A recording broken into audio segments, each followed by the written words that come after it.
Hey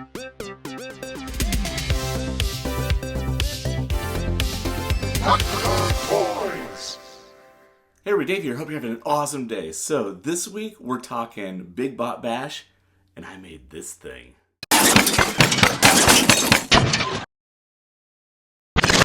Okay, so here's how it works. Bill Making Stuff sent us this Junkbot Generator. You roll a d20 to the corresponding body part, and you start building your bot. Let me show you what I got. All right, as you can see here, we got head, body, hands, arms, legs, and flavor. I got for head, fishbowl, body, belly full, arms, double jointed, hands, barbed, legs backwards, flavor, killing machine, no 3D prints. Love it.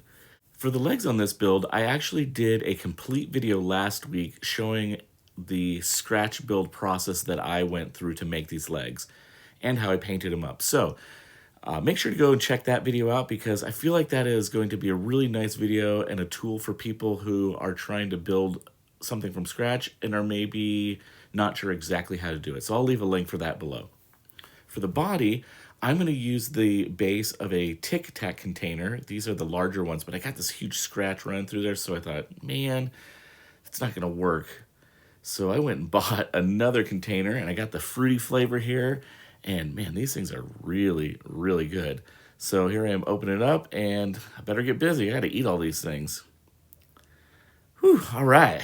Now that that's done, this container is perfect, nice and clean, no scratches. Now for the head, I have this leftover part from the Lost in Space toy that I actually used the tank treads for Professor Malcolm in my year-long build process that I'm doing for just robots. So I'm going to take this little piece of polystyrene, and I need to build a little base for the head to sit on the bottom portion of the body. And really, are you kidding me? Okay, let's try this again. So I sketched out a little line, and then I'm going to cut this with an X-Acto knife just to score it. Now, when I was in high school, I would hand cut vinyl stickers from scraps that a buddy of mine would give me. He had a vinyl shop, and he'd give me all his scraps. And let me know out there if there's any other X-Acto nerds that just find this super relaxing to pull that line and keep it as nice and straight as possible. It's so much fun. Anyways, once you score this, the cool thing about polystyrene is all you have to do is kind of bend, and it will snap right off. So once I finish scoring this whole thing, I will do some little cuts here so it's a little bit easier to break and bend in certain spots. But yeah, you just give it a little pull and a twist, and it's good to go. I'm going to sand off the edge here because it was a little bit rough. This Tic Tac container is pretty cool because it opens and closes, and I'm going to put a battery pack, some sort of LED in the bottom there. So I really need just to glue this on, and that should slide right over the top. So I think that's going to be pretty cool. Put a little bead of glue there. I'm going to press this down. I will do a little bit of sanding and clean up on this. And I'm going to go ahead and open the thing up and do a little extra on the inside there. Now for the arms, I'm actually using legs from a Final Faction figure, and these claws are also from a Final Faction figure. We'll snip off those little parts, do some sanding, and then do a little dry fit to see how this works. Now for the magnetic system, I was thinking I've got this post in this little ball, and if I attach that somehow and maybe drill a hole through there, that could hold it, and the arm could swivel up and down. After doing a bunch of drilling and putting this all together, the reality was there wasn't quite enough surface area on the post, and the sphere of the leg just kept dropping and falling. So I switched out with this flat magnet, and that worked way better because I ended up finding this little post. I don't even know what this is. Somebody sent it to me, and the magnet fits really nice in there.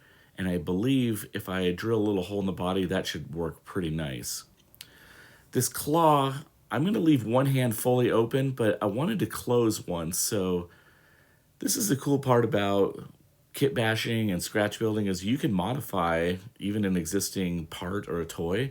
So I went ahead and snipped off that thumb and repositioned it, glued it back on, and that looks really great. So now I've got a little bit of dimensionality in my project, and there's one open, one closed.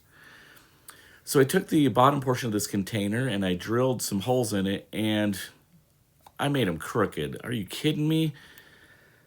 Well, I already have that top part glued on, so I thought I'm just going to steal the bottom portion of the first Tic Tac container I had, and that should work. So this time I actually measured out my spacing, drilled it. Sometimes I just eyeball things and I'm like, this works great, but it didn't work great that time. That looks a lot better. Yeah, you can see that post slides right into those holes. That looks great. This looks a little weird right now, but I'm hoping once I glue the claw on, it'll look more like an arm and less like a leg. For the arm here, I am going to do some magnets in the hands and arm section, but the arm portion is a little too narrow to drill into, so I took this little metal thread piece that I have and I glued that onto the arm, and then I can glue the magnet into that. For the claw or the hand, I got barbed as one of my prompts, so I've got this little metal component piece. I don't even know what it is exactly, but I drilled some little holes and just put those in the back of the hand. I've got some nice barbs, and now you can see I'm just kind of dry fitting. We got the magnet in the arm going into that little post, just kind of seeing how it looks.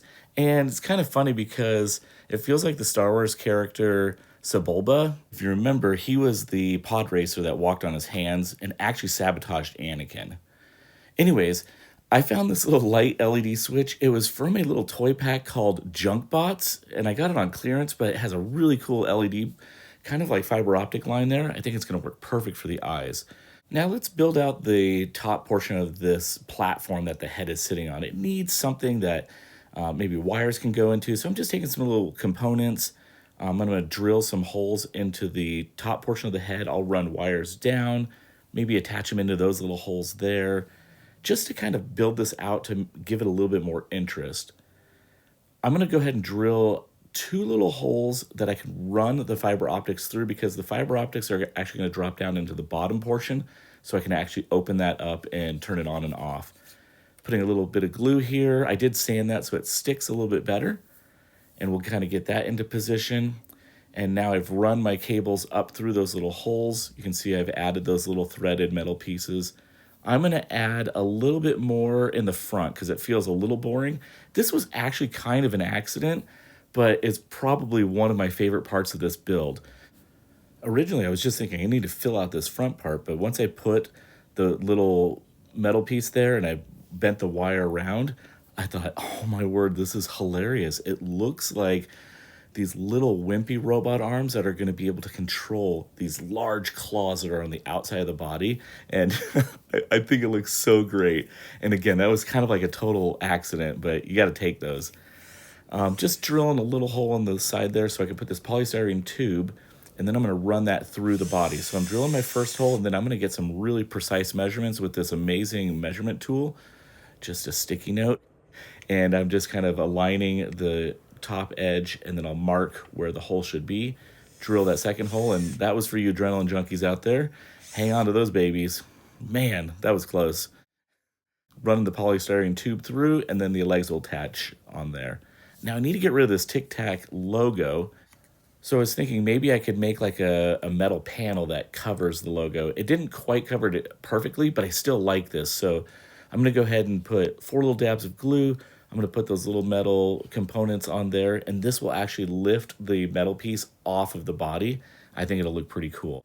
In order to hide this Tic Tac logo, what I'm going to use is this plastic wood filler, and I'm going to coat the entire thing, and it just covered that all up, and then I'm dabbing texture onto this. Now, this process is the same process that I used for the legs, so make sure to go watch that video, and you can see the whole process that I did. I primed it, I painted it green, and then I did a black wash. I'm doing some Vallejo rust on here, and again, this is just adding some color dimensionality to the entire project, dabbing a little bit darker green in areas. And then once I'm done with this, I will take a black wash and go over the entire thing again. And this just helps tie all these colors together. And look at this. Once that black washes off, that looks so beautiful. All the different colors, and it has this pitted metal feel. This turned out great. Here are the arms. The bottom one has a black wash on it. The top one doesn't. You can see that black wash just really pulls out some depth to that. I'm adding some additional yellow paint here. This is just to tie all the robots together that I've been doing this year, kind of building this story around Professor Malcolm. I'm going to put the claw on with the black wash on there, slide the post in here. And remember, originally this was a Final Faction figure leg, And now it looks a lot more like an arm. I'm really pleased with that. So I'm going to glue these posts into place with some hot glue. That should hold that nice and tight. And now we'll move back up to the head, and I'm going to go ahead and glue those little LED lights. So I just took a little glob of CA glue, holding that down, and then a dab of kicker, and that holds right into place. I'm going to put the head portion back on, and then let's flick this thing on and see how it looks. Yes. Look at those beady little eyes. Can he be trusted? I think not. Now I'm in the home stretch here. I'm doing a little bit of final weathering.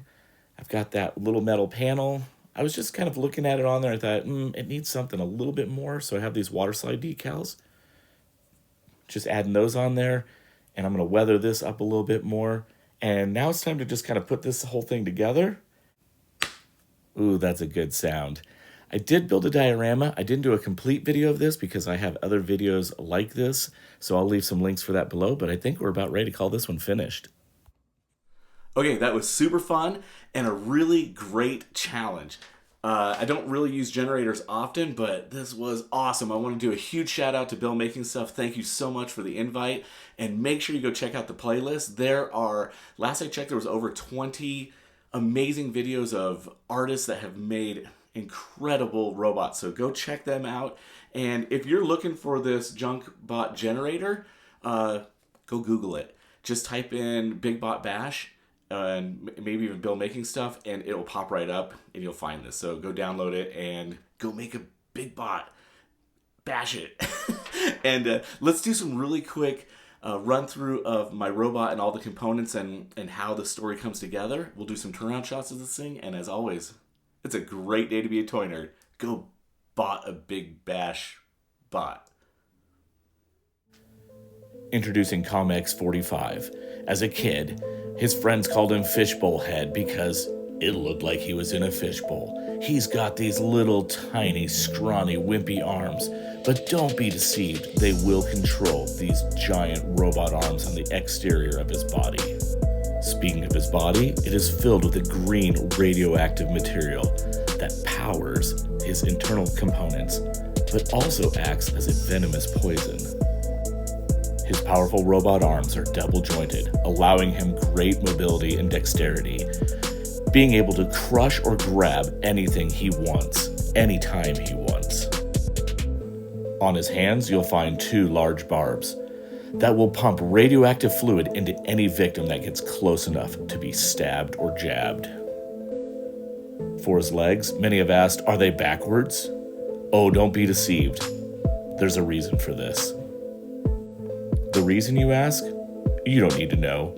This is Professor Malcolm's Comex 45 killing machine.